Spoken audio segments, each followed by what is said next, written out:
The HOA fined me for the noise of my blacksmithing hobby. So I turned my workshop into a field trip destination and flooded their streets with school buses. I'm a traditional blacksmith. It's my passion. My property is a 5-acre lot that borders a very quiet, very uptight subdivision. My workshop is a soundproofed barn located legal distances from all property lines. I'm not banging on the anvil at midnight. I only work on Saturday afternoons.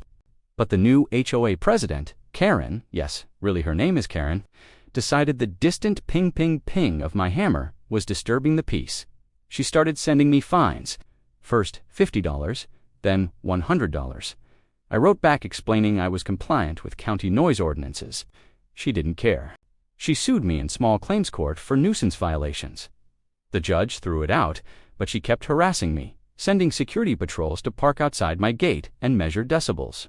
She told the neighbors I was running an illegal industrial factory. That accusation gave me an idea.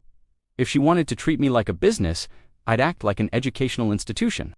I dug into the county zoning laws.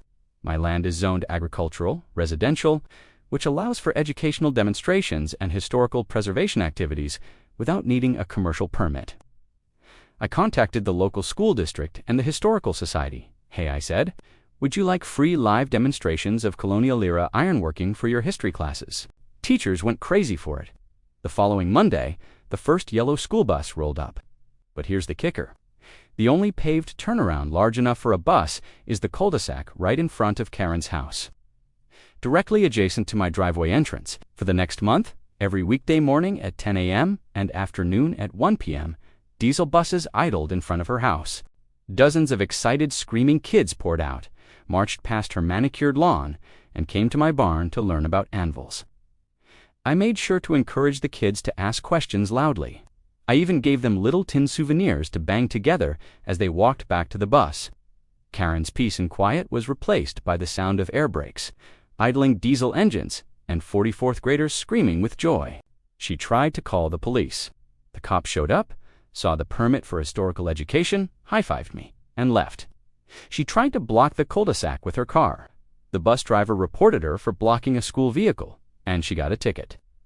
After 3 weeks of daily field trips, Karen knocked on my shop door. She looked exhausted.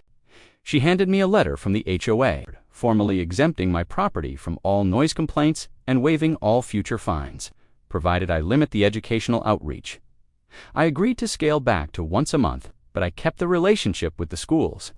And every time I see Karen sitting on her porch, I give my anvil a little extra hard ring, just to let her know class is in session.